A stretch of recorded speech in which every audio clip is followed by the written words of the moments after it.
Hi everyone, please take note of the following disclaimer. Please note that this video is for informational, educational, and entertainment purposes. It does not constitute financial advice. We are not registered financial advisors. Hey everyone, welcome back to the channel. I have two very special guests today. We have Michael Kovac, CEO, founder of Harvest ETFs, as well as Paul McDonald, the Chief Investment Officer. How's it going, guys? Going well, thank you. Going great. Thanks, Adriano. Very excited to have both of you. What a special treat. So I just want to say thank you for taking the time out of your day. And we're going to do a deep dive here into the Harvest High Income Shares, HHIS. We're going to talk a little bit about everything. We're going to take some member questions as well at the end. A lot of them are MSTE related, so we're going to look at that. So first of all, let's, generally speaking, when we talk about HHIS, which is your Harvest High Income Shares all in one solution where all the single tickers get added. There's 19 now with the addition of the 4 additional ones: Circle, SoFi, Reddit, and what's the last one that escapes me? So what's the last one? Circle. Circle. Yes.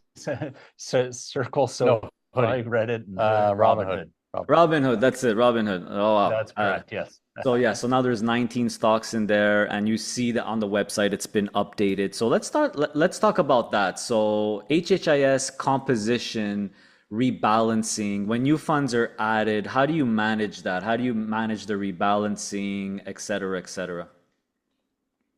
Well, do you want to take that, Paul? Yeah. Do you know what I might do even is just take a step back, Adriano, and just remind everyone what HHIS is, which is, we've got a basket of 19 individual single stock ETFs, and it really is focused in on companies that can generate option premium through the covered call strategy on the individual stocks.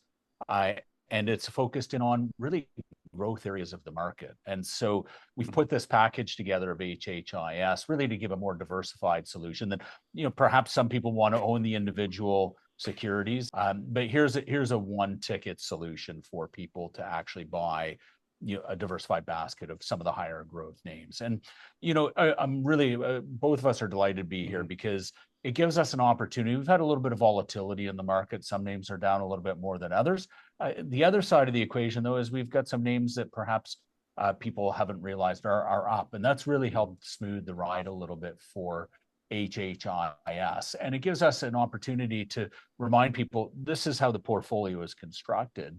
And this is what we're looking at on a month-over-month basis. And we can address some of the discussion on the individual names on option premiums. So very quickly on how we determine the names, we're giving consideration for things like growth potential, and importantly, how it adds to the diversification and how it adds to the yield generation capability. So when we build out that portfolio, though, we want to be clear, this isn't an equally weighted portfolio. We've got some plus and minus, some weights that are a little bit higher, a little bit lower. I'm fortunate I have a really awesome team that is behind me, that senior portfolio managers with 15 to 20 plus years of experience. We look at things like size against the volatility, and ergo the yield generation. Those are a couple of the factors that we look at, and then we package that together as the 19 holdings. So when we rebalance, I don't think people sometimes realize that we're always watching this. We're watching this intraday, every day. We're resetting our leverage metrics twice a day. We're watching our option premiums. And when there's an opportunity for us to rebalance, and perhaps there's a name that's gotten a little askew on that's weighting, generally we say equal weight plus 3.5%. Is when we start to monitor, and the same is true on the downside. We'll give consideration for rebalancing. Last time, the first big reallocation, we don't make a lot of noise. We talk about it in our monthly piece that we publish every month. We're always looking, and that was back in August, and then we've made a number of additional adjustments as we've gone over the past month. In particular, as we've been adding the 4 new names, which again, we're looking at adding at a measured pace. We recognize all the technical indicators on a lot of these stocks were oversold. We had a number of inbounds saying, oh, it's only 0.9% or 0.8% Yeah. at the end of the month on some of these new names. And so actually just in the past week, and hence it's really a timely update, we've gotten much more aggressive at adding to those names in this pullback. Well, Long answer, short. no, I The mean, pullback has really helped that way. I was gonna say that answered a lot of questions. So let me try to summarize it in layman's terms, because Paul, you're very, very technical. You're amazing with that. So let me just summarize if I understood correctly, and you correct me if I'm wrong. So it's HHIS is the all-in-one solution. You are thinking and probably going to be adding a lot more Harvest high income shares, single tickers, but they won't automatically all be added in HHIS. You're going to you're going to go through some criteria and select them. So, if you come out with another 2, 3, 4, 5 other companies, you're not necessarily automatically going to be adding them back in. You're screening them for option premium, volatility, growth potential. I feel like you want to make HHIS really like a more high yield, high growth type of overall investment with diversification included as well. Am I good so far? Bang on. That's correct. Yeah. Okay. In terms of Remember when we launched? I mean, we're coming on the 1-year birthday actually in January, but originally we were talking about 15 stocks, and at that point I remember telling you, well, at some point we could have 30 or 40 single stocks, but they won't all be in HHIS. So that's again part of the criteria. But you've got the individual names that a lot of people have interest in as sort of tweaking their portfolios, and then you've got the basket. Okay. Yeah, that's very interesting. You guys did take out the 15 name guardrail, but that doesn't mean that all the new high income share single tickers are going to be added in HHIS. That's what I got. In terms of the balancing, you mentioned, it's not going to be equal weight. We're not looking to automatically rebalance everything all the time for equal weight. It could be plus or minus 3.5 or down 3.5. So you gave that example of Lilly and Palantir. So do I have it right where when one stock is just doing, like Palantir is doing super, super well and it's just going up and up and up, then you have one that's maybe lagging.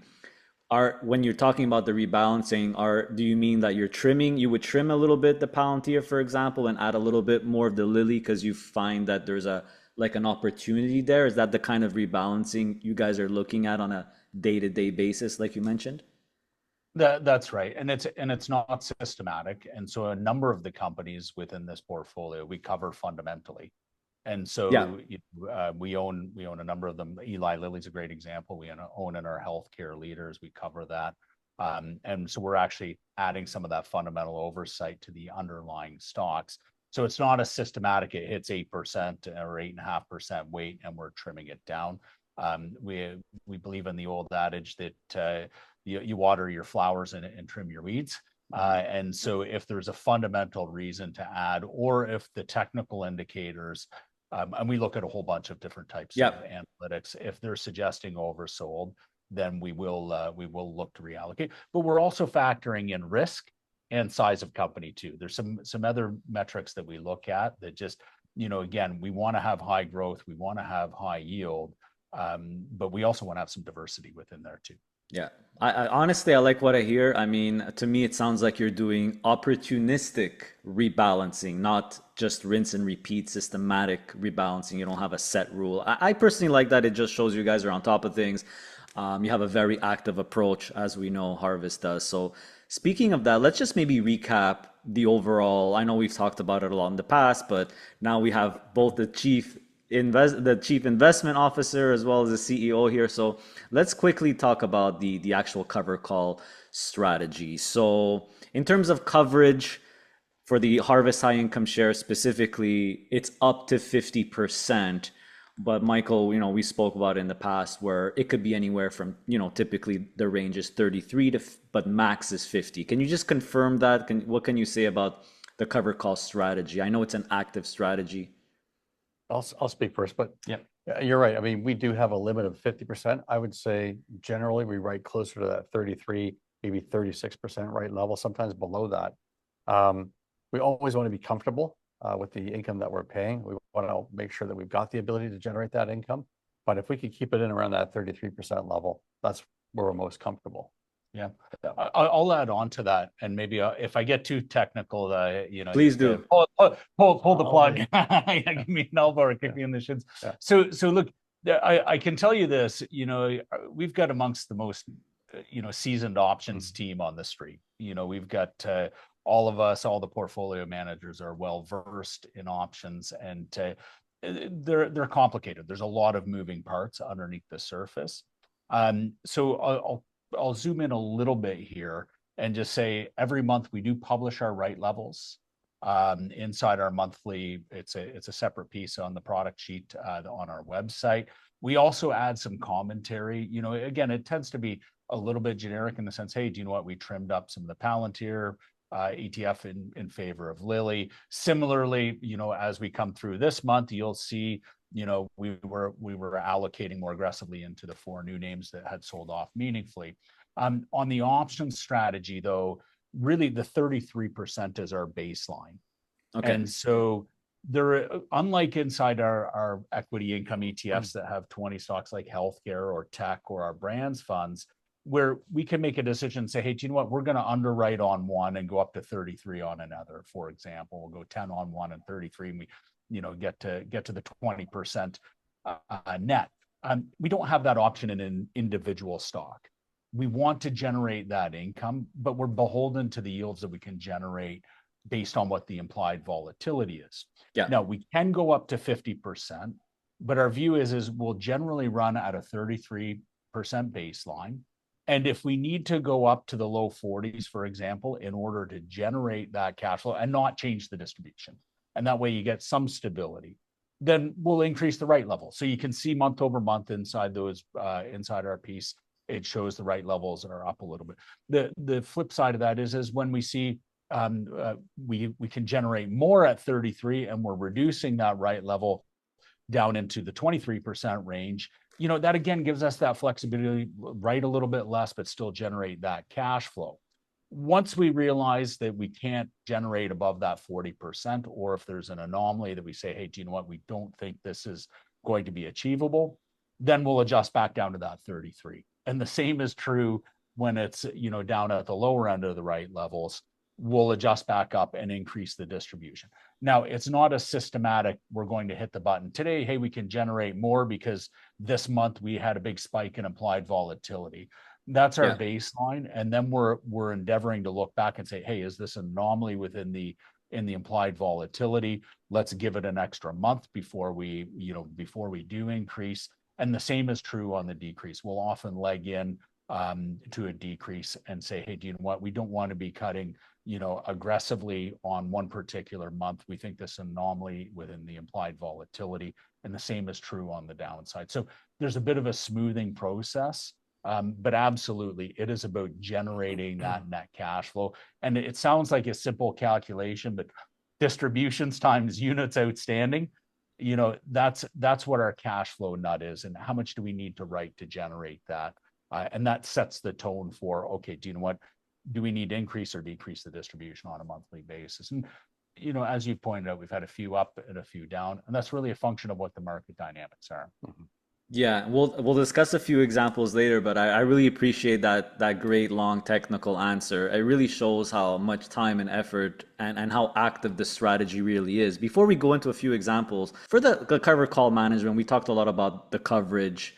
What about the moneyness of the options? Are they typically slightly out of the money? Are they at the money? Do you do one option a month? Are you writing different option at different strike prices? They typically call that different legs, I believe, at different prices.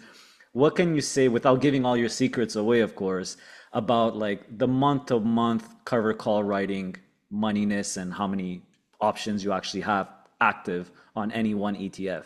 Hopefully that question makes sense. Yeah, no, it totally does. Yeah. And I'll answer relatively quickly in the sense that, you know, again, in an individual stock, one stock, we're typically writing to generate that cash flow.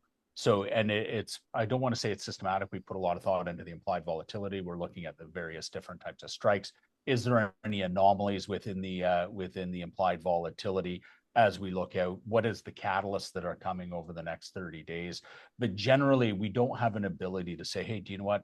I'm not going to write this month. That would be grinding capital. And we don't want to be doing that. Now, if I have a portfolio that's perhaps got 30 names like our utilities fund, and I say, well, I'm not going to write on one name and I can write a little bit more on another name, I'm still generating the cash flow. But on one single stock, I don't have that option. So hence we tend to be relatively systematic. We're generally writing 30-day options, and we're generally 1 to 2% out of the money. So we're relatively close to at the money. And the purpose of that is that we're generating that's where we find we generate the most premium. As far as the number of options, most are 30 days, but we do have some that are staggered. So we're writing 30 days every 2 weeks. And so we're still writing a 30-day option. It just helps us manage some of the cash flow and some of the larger single stock ETFs. But short answer is that generally 101 to 102, 30-day options, and generally around 33%. Really appreciate that, Paul. Thank you. Maybe we could get into more specific examples to kind of like tie all this more broad information together. So some specific examples that you guys have recently or in the past couple of months increased the distributions are, no surprise, stocks that have done really well, like AMD, Google, Broadcom, even Nvidia. This has been one of the first distribution increases. Nvidia has been fairly stable, I believe, at 22 cents. I'm talking about the leverage one here, 22 cents, I believe. So what would make you guys decide to, for example, make the decision to increase the distribution? I mean, obviously the stocks are doing well, but tell me the thought process that you guys decide, oh, now we could increase the distribution. How does that work? So, yeah, I mean, well, it's a combination of two, right? You've got price movement and you've got volatility of the stock, right? So if a stock is moving consistently higher and there's a fair amount of volatility, that gives us the ability to increase the distribution. Yeah, I don't want to overcomplicate it either. That's if you think about option premium, and I can get 2% option premium, and the stock's at $100, that's $2. And if I can get 2% at $200, that's $4. And so volatility and premiums are not linear though. So sometimes, when markets go up, that 2% might work out to be 1.5% at $200 that I can get. The flip side is, and I'm sure it's a lead in for the next question from you, which is, how do we decide when we cut the distribution? And same would be applicable. A stock goes from 100 to 90. Yeah. Quite often volatility doesn't stay flat. It goes up. So. Yeah, no, fair enough. And some other examples maybe we could talk about. I'm just curious, for example, the Tesla one, right? TSLY. So that one started at, I can't remember what it was in the 30s, maybe something like that. It started at, actually I have it right here. It started at 32. Then I remember there being quite a big Tesla stock drop, and then you guys reduced it to 25. Makes 100% sense. But Tesla has been ripping lately. You guys are still declaring several 25-cent ones. Or another example would be Lilly. Lilly, there was a slight distribution decrease, but now it's ripping and the latest distribution is the same. So why not increase those ones as well? Is it because you guys are monitoring and waiting for a little bit to ensure that, okay, we could properly increase? Tell me a little bit about those two examples, for example. Well, I'll start out with the Tesla, and just kind of what I'll do afterwards. I'll share you a chart of the 30-day implied volatility, which is the driver of option premium. And we had relatively stable implied volatility. That meant that we had to reduce it relatively early on in the life of the fund, and then subsequently we really didn't have a recovery. So if we think about that 40% and 20 low 40s and low 20s as our bandwidth, as we go up into that kind of, we have to write over 40%, which for Tesla, for example, we were having to do. We're going to reset that back down to what we can get at 33. Now, the reason why we don't increase right away is because we're now sitting where we're not writing, we're not writing the full 33, or we might have to write 30% to generate it. But we're not down at that lower end where it would give us comfort to say, hey, do you know what? If we increase this today, does that mean, in a month's period, am I going to have to reduce it?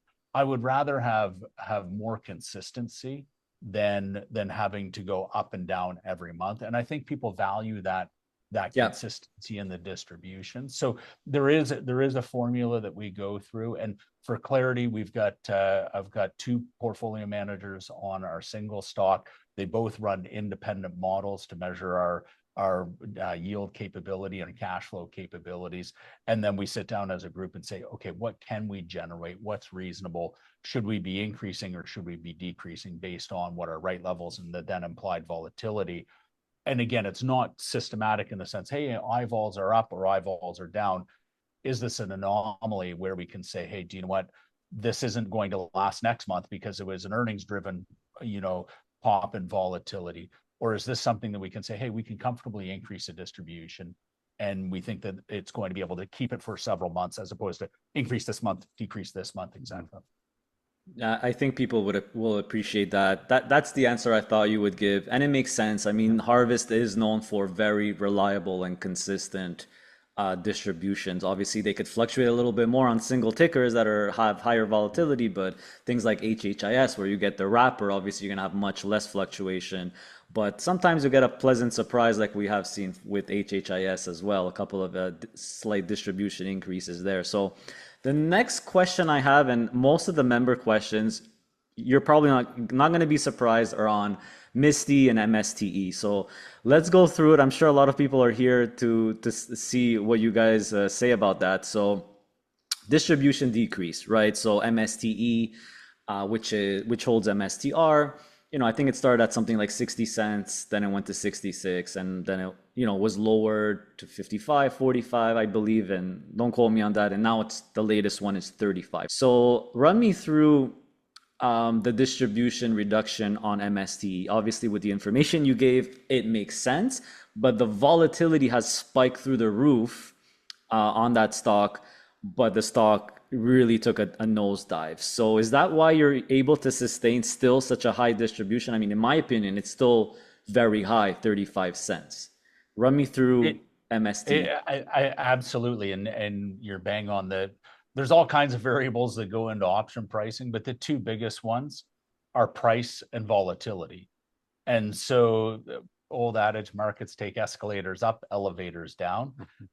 That's exactly what's happened here. So yes, we've got very big implied volatility that allows us to generate, very significant cash flow. And so, but we will, if we're required, if we don't see that volatility stay, or if we see the price go down further, then we would have to make an adjustment to the distribution. We don't want to be grinding down out of capital. You're bang on though. This is about the price has come off very hard on strategy, but yet volatility is still very elevated. So it's still a very attractive monthly distribution. It's unfortunate. We're disappointed, just like everybody is, about the underlying stock. But we're absolutely doing exactly what we laid out, which is, generating that cash flow on a monthly basis. And we're measuring like I said, our leverage is updated twice a day. So people will know that they've got 25% leverage every day. And we've got that option premium that we're generating. Not sure if you had anything to add on to that. No, I think you got it all. Yeah.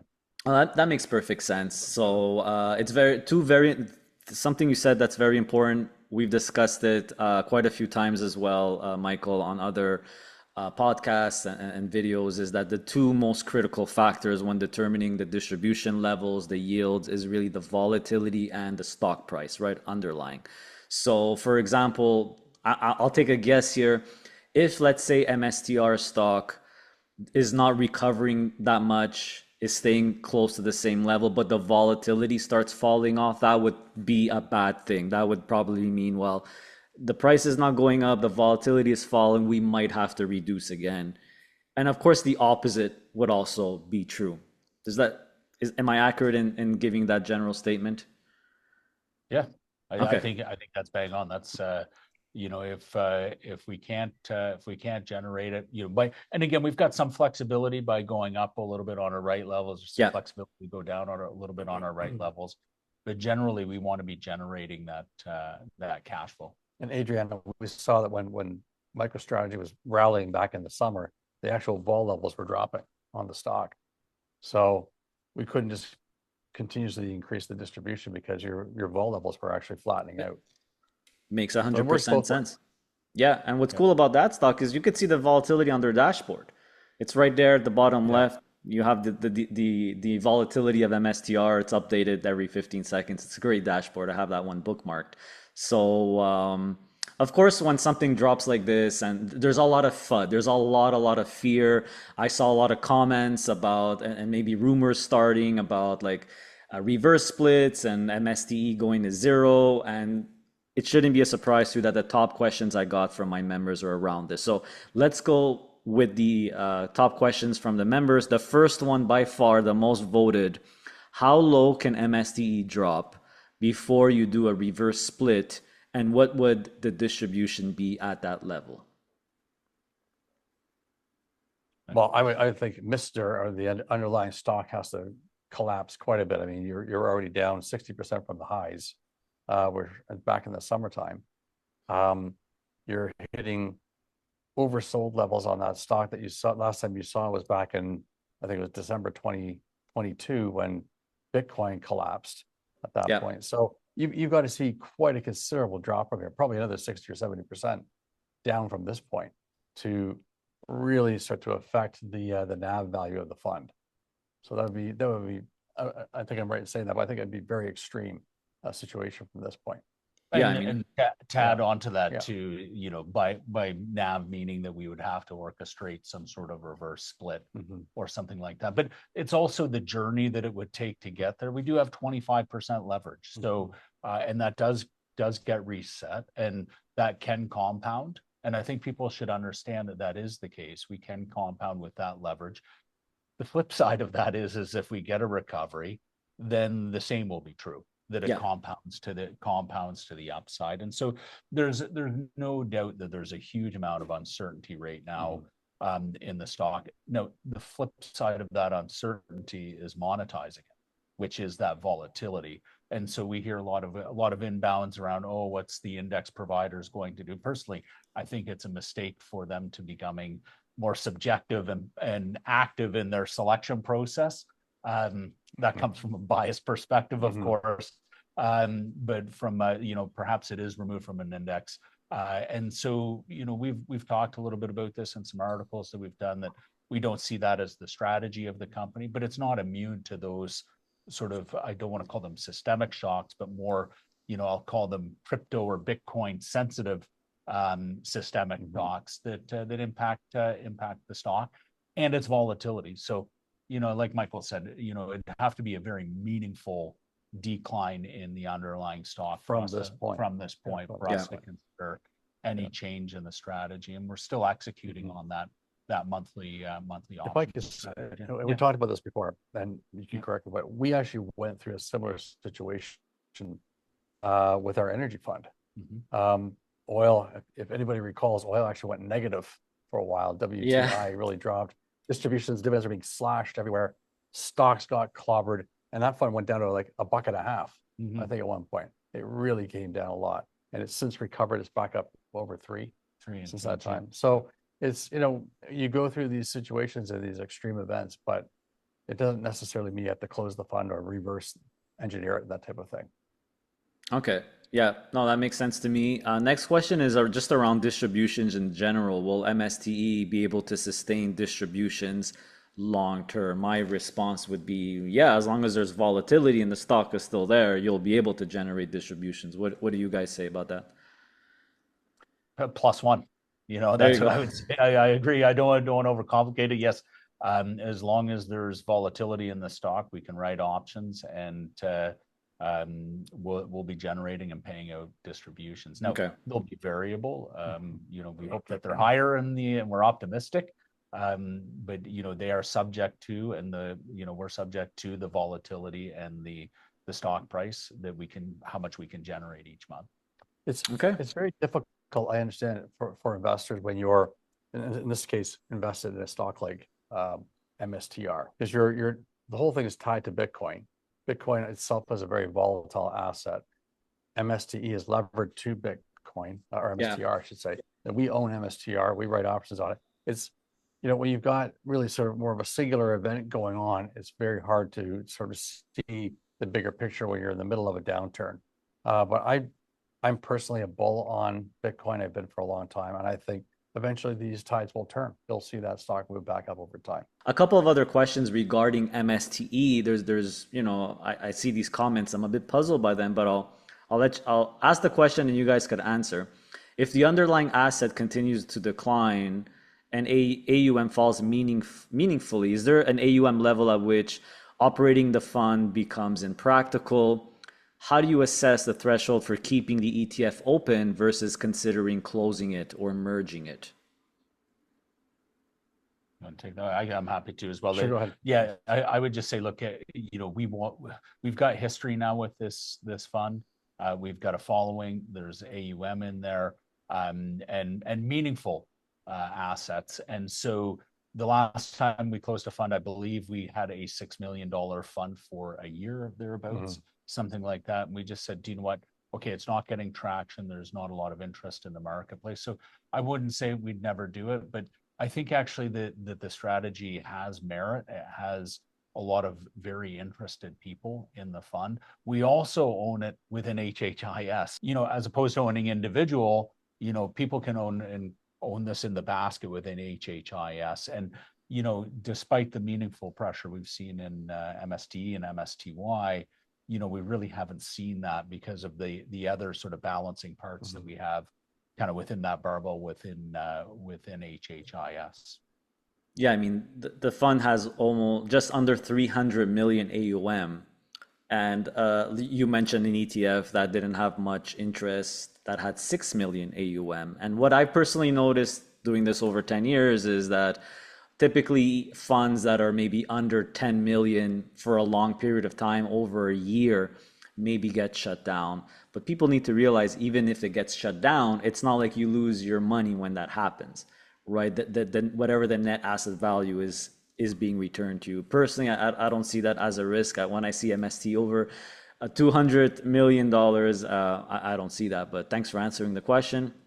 Here's another one related to that. I mean, there's quite a few relating to this. Is there any chance of MST being shut down? To be more specific, no matter how low MSTR goes, I would like to know that MSTE will keep going.